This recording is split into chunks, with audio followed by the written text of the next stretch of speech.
પ્રેગ્નન્સીમાં કમરનો દુખાવો બધાને થાય છે અને થાય છે તો શા માટે? આવો જાણીએ ડૉક્ટર દીપા મણિયાર પાસેથી. ખૂબ જ અગત્યનો પ્રશ્ન, કેમ કે પ્રેગ્નન્સીમાં કમરનો દુખાવો બહુ જ સામાન્ય કમ્પ્લેન છે.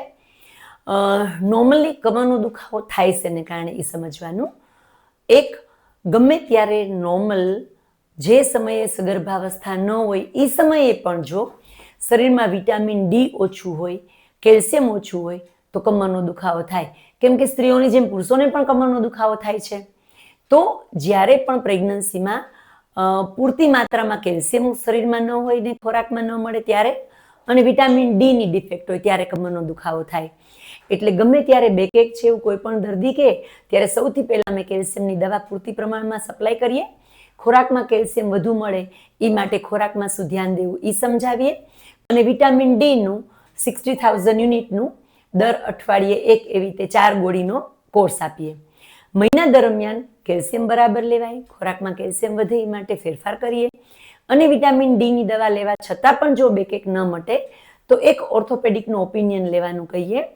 ઘણી બધી વખત એવું હોય કે આગળ યંગ એજમાં કે પ્રેગ્નન્સી રાખતા પહેલાં કંઈ ઇન્જરી થઈ હોય, કોઈ જૂના એક્સિડન્ટ્સ કે એવું થયું હોય, તો એવા કિસ્સામાં એ કોઈ વસ્તુ અત્યારે નડતરરૂપ નથી ને એ જોઈ લેવું જરૂરી.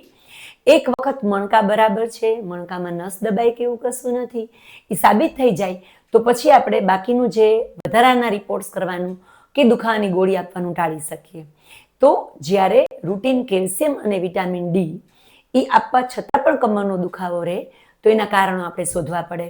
તો આપણે વાત થઈ એ પ્રમાણે આગળ કંઈ ઇન્જરી થઈ હોય એના માટે દવાઓ, રિપોર્ટ્સ એવું થયું હોય તો એના પરથી આપણે જે દુખાવો જે છે એના માટેના કારણો શોધી અને સારવાર આપીએ. નોર્મલ પ્રેગ્નન્સીનું જે બેકએક રહેતું હોય છે એનું સૌથી કોમન કારણ હોય છે સગર્ભાવસ્થા દરમિયાન મસલ્સ રિલેક્સ થતા હોય છે. કાયદેસર મસલ્સ રિલેક્સ થાય તો આપણે રિલેક્સ થવું જોઈએ એવું હોય, પણ કમરના કિસ્સામાં કેવું થાય કે નોર્મલ જે વર્ટિબ્રલ કોલમ હોય, જે સ્પાઇનલ કોડ, કરોડરજ્જુ એને પ્રોટેક્ટ કરે, તો આ જે શેપ હોય કરોડરજ્જુનો એ થોડો સી શેપ હોય, થોડી કમરના ભાગમાં બેન્ડ થાય એવી રીતે હોય. જ્યારે પ્રેગ્નન્સી રહે અને પેટનો ભાગ બહાર આવે એને આપણે લોર્ડોસિસ એવી રીતે ઓળખીએ છીએ.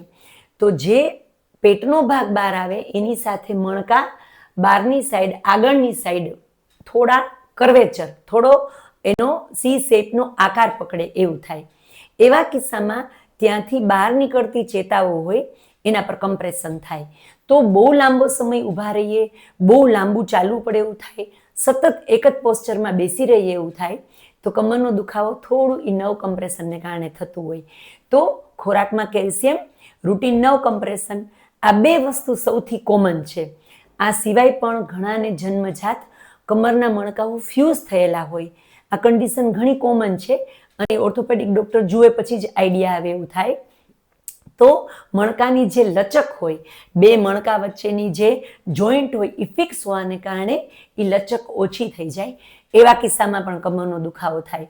આવા કિસ્સામાં થોડું કમર ઉપર લગાવી શકાય એવું, પ્રેગ્નન્સીમાં નુકસાન ન કરે એવું પેઇનકિલર, અમુક વખતે મેગ્નેશિયમ શરીરમાં ઘટતું હોય તો મેગ્નેશિયમવાળું જે લોકલી લગાવી શકાય એવું લોશન લખી દે.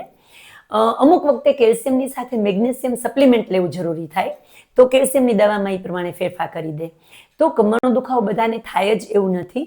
જે રૂટીન ફિઝિયોલોજીકલ, જે સામાન્ય રીતે મેં જે સમજાવ્યું એવી રીતે પ્રેગ્નન્સીના ચેન્જીસને કારણે થતો દુખાવો હોય એના માટે જે સારવારની કે જે પોસ્ચરની જરૂર પડે એ તમારા ગાયનેકને પૂછો એટલે સમજાવશે.